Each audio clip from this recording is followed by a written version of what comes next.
북한의 주요 현안을 분석하고 전망하거나 북한 사회를 진단하고 대안을 제시하는 북한 새로 읽기 시간입니다. 국민통일방송 데일리 NK 이광백 대표와 함께합니다. 안녕하세요. 네, 안녕하세요. 자, 김정은 정권의 고립과 폐쇄 정책 계속되고 있습니다. 최근에는 국경 지역에 콘크리트 장벽 그리고 고압선 설치 공사를 계속하고 있다면서요.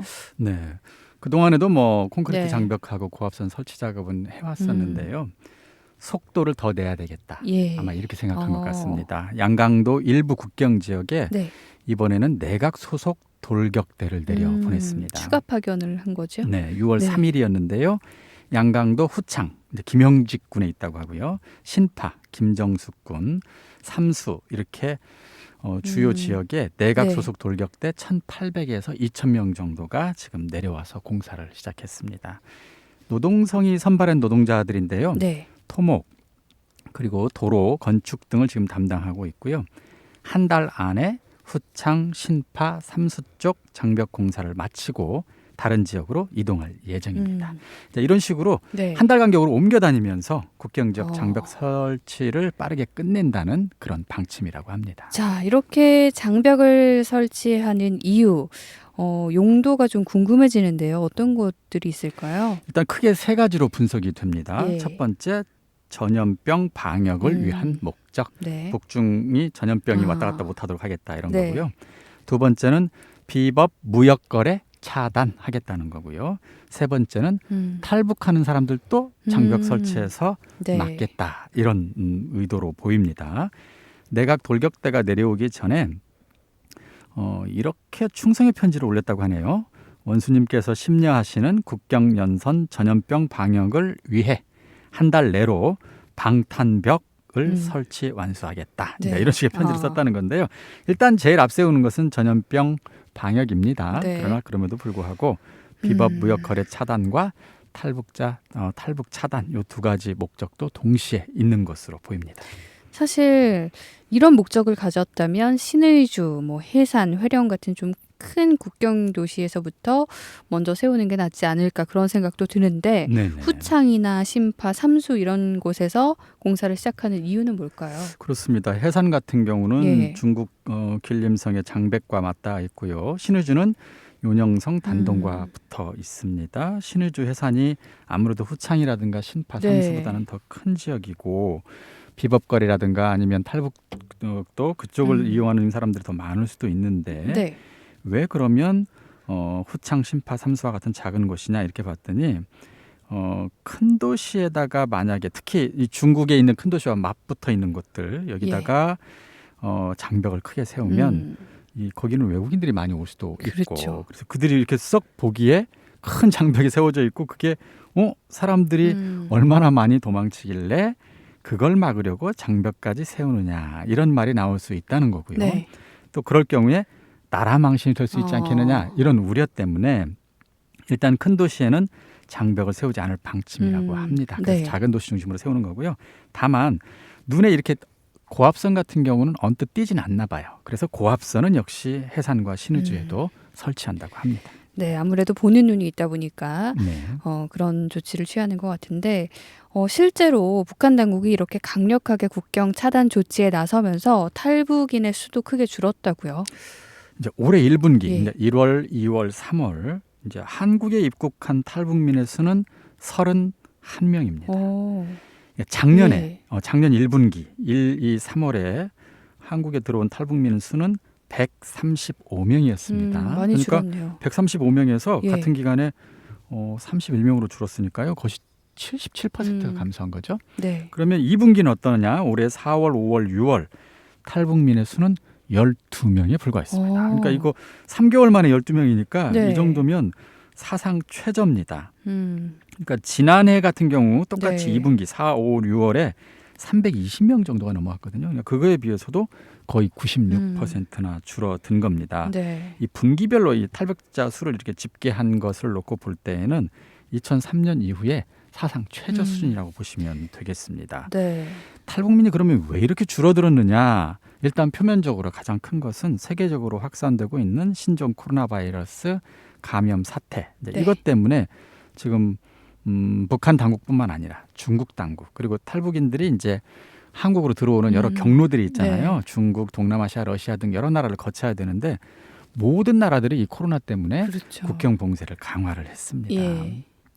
그래서 이제 어떤 전문가는 이미 중국으로 들어온 탈북자들 중에서 한국행을 원하는 사람들도 중국 내 코로나 상황이 악화되면서 중국 내에서 이동이 쉽지가 않고 네. 또 제3국에서도 국경 봉쇄가 더 강화되면서 탈북자들을 이동시키는 일을 하는 사람들도 활동을 거의 못한다. 네. 이제 이런 것들 때문에 한국에 입국하는 탈북인들이 줄어드는 게 아니냐 이렇게 네. 분석하는 사람도 있습니다. 아무래도 그러나 코로나 때문에. 그렇죠. 그렇죠? 그러나 그럼에도 네. 불구하고 탈북인 감소 현상은 이번 코로나 사태만 나타나는 것은 아닙니다. 예. 김정은 정권 들어서면서부터는 꾸준히 지속적으로 수가 줄어왔습니다.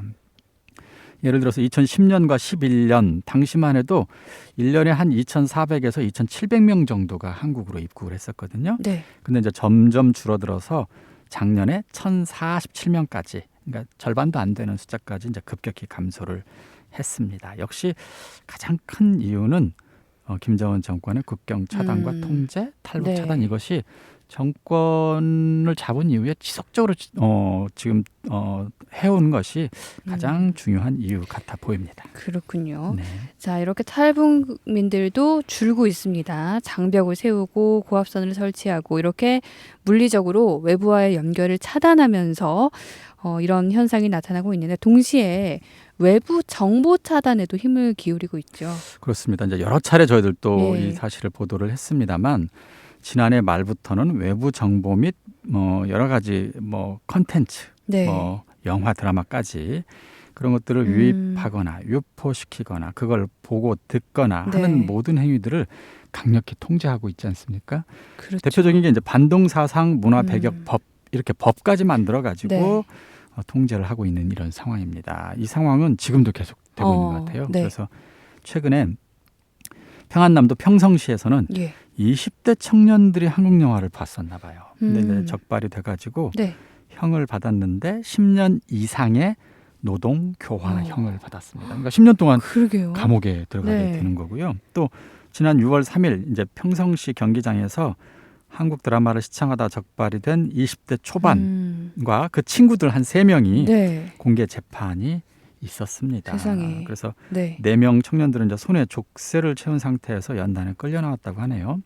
그리고 이제 평성시 안에 공장, 기업소, 대학교, 그다음에 고급 중학교에서 차출된 대표들이 이제 이 현장에 네. 참가를 했고요. 지난달 25일 최 씨 생일을 맞아서 이제 이 사람들이 같이 모였었나 봐요. 네.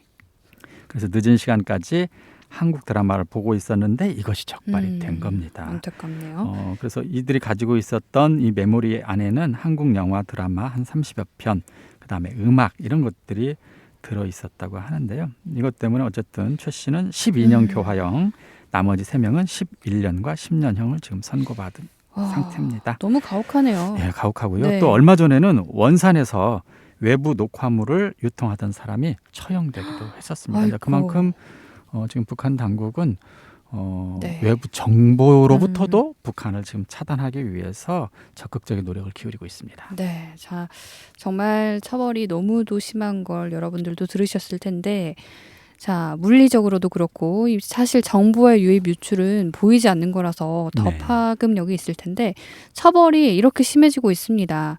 주민들의 반응이 좀 궁금해지네요.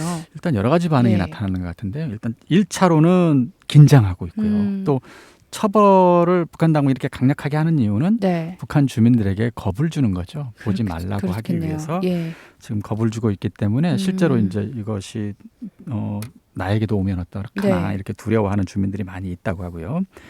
두 번째는 불만도 있다고 합니다. 어떤 왜냐하면 불만인가요? 자기들도 보지만 간부들도 다 본다는 건데 네. 왜 누구는 처벌하고 누구는 처벌하지 않느냐 이제 이런 식으로 불만을 가진 사람도 있고요.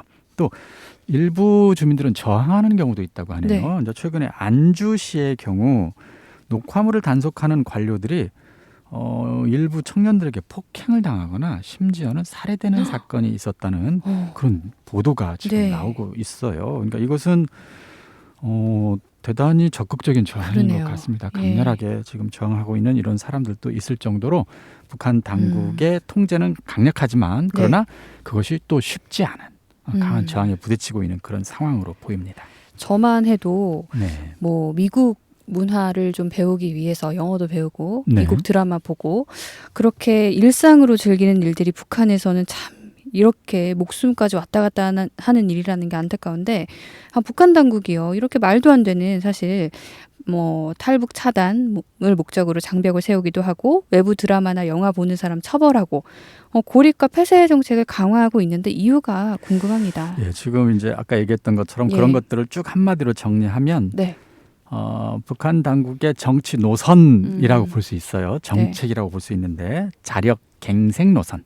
우리끼리 뭔가 해보겠다 이런 거고 폐쇄 고립 정책이죠. 자립이라는 미명하에 사실상 그러게요. 폐쇄 고립을 지금 자초하는 이런 정책을 네. 쓰고 있다고 볼 수 있는데 이렇게 하는 이유는 두 가지라고 봅니다. 첫 번째는 외부 요인이겠죠. 국제사회에서 경제 제재를 2017년 이후에 강력하게 하고 있습니다. 그러다 보니 원하든 원하지 않든 간에 어쨌든 차단을 네. 당하고 있는 이런 상황이라고 봐야 되겠죠.